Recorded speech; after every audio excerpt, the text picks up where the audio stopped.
Guys, you probably think you know Iron Man too. But what if I told you Tony Stark was literally dying the entire movie, while secretly building the one thing that would save not just his life, but the entire future of the Avengers? This man could take a hammer, smash a mansion worth hundreds of millions, and then casually grab a drill to tear up his floors. At first glance, it looks like Tony's just wrecking his own home. But in reality, he's building something new. A brand new element that could save his life. See, ever since Tony announced to the world, "I am Iron Man," he wasn't just a billionaire playboy anymore. Overnight, he became a global icon, a hero, the guy everyone looked up to. But behind the fame, there was a dark truth. Tony was dying. The arc reactor in his chest, the very thing that powered his suits, ran on a toxic element called palladium. And every time he suited up, the poison spread deeper into his bloodstream. Day by day, it was killing him. He tried everything, even using chlorophyll injections just to keep the symptoms at bay. But Tony knew his time was running out. That's why he handed Stark Industries over to Pepper Potts, making her the new CEO.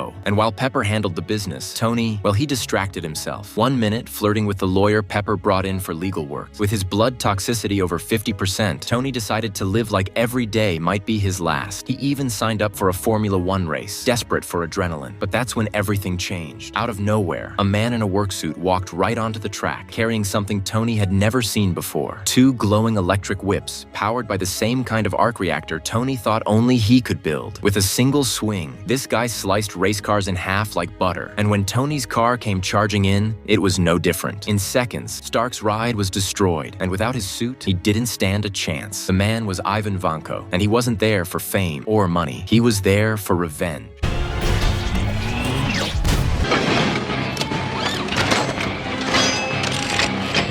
Back at home, Tony checked his blood toxicity again, and it was already over 80%. Knowing his time was running out, he decided to let loose one last time. At his party, Tony went completely off the rails, blasting repulsors for fun, drinking, and showing off like he had nothing left to lose. Rhodey finally snapped. He stormed into the basement, climbed into the Mark II armor, and shut the whole party down. He wasn't going to just watch his best friend self-destruct, but Tony didn't exactly take it well. He cranked up his suit's power and slammed Rhodey straight into the boxing ring. "Take the armor off before someone gets hurt," Tony warned. Rhodey ignored him, grabbed a weight plate, and smashed it across Tony's helmet. That's when it got real. The two of them brawled, trading punches, swinging pipes, and finally blasting each other with their repulsors. The explosion nearly tore the place apart.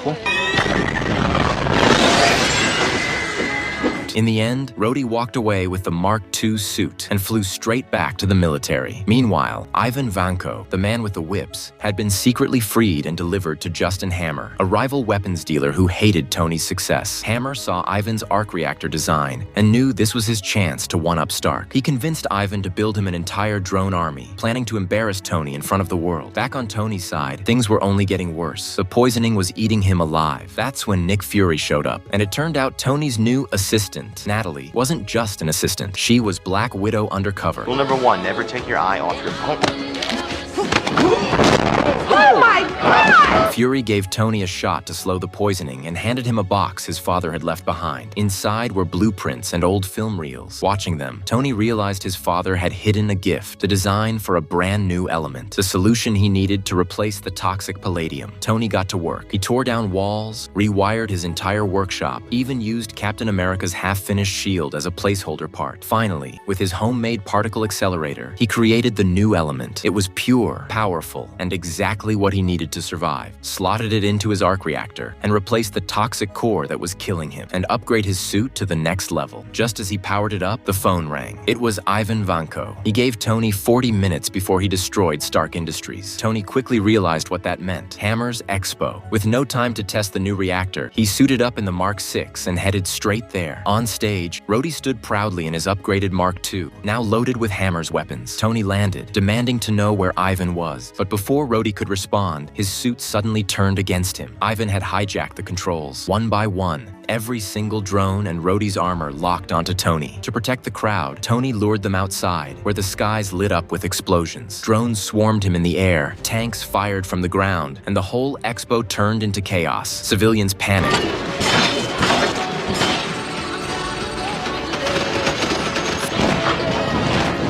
At At one point, a drone targeted a little boy wearing an Iron Man helmet. Tony swooped in just in time to save him. That kid was going to grow up to be someone special. Meanwhile, Pepper and Natasha cornered Justin Hammer. He tried to stall, but Black Widow wasn't having it. A quick takedown, she forced Ivan's location out of him. Then, with Happy by her side, she stormed Hammer's lab. Happy barely managed to beat one guard, but when he looked up, Natasha had already cleared the entire room. That's when they realized Ivan had already escaped. Back in the fight, Rhodey was still under Ivan's control, and he slammed Tony hard into the ground. Just as things looked bad, Natasha remotely rebooted Rhodey's armor, freeing him. With both Iron Men finally back on the same side, they didn't waste a second. Surrounded on all fronts, they dropped their visors, synced up, and unleashed an all-out Iron Man waltz. But the drones kept coming. Finally, Tony yelled for Rhodey to duck. He crossed his arms, unleashed his new one-shot laser attack, and in an instant, every drone around them was sliced to pieces. The downside? That move only worked once. And right on cue, Ivan arrived in his brand new suit, upgraded, armored, and wielding even deadlier electric whips. The final showdown began. Rhodey's heavy gun was sliced clean off. Tony was thrown to the ground, and Ivan's whips wrapped around both of their necks. Thinking fast, Tony told Rhodey to raise his arm. Together, they blasted Ivan at point-blank range.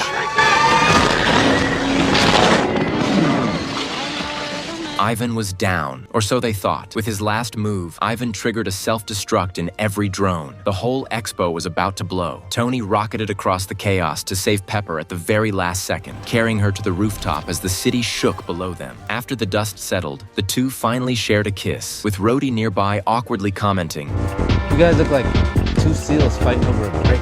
And with that, Tony Stark wasn't just Iron Man anymore. He was officially stepping into something bigger, the Avengers.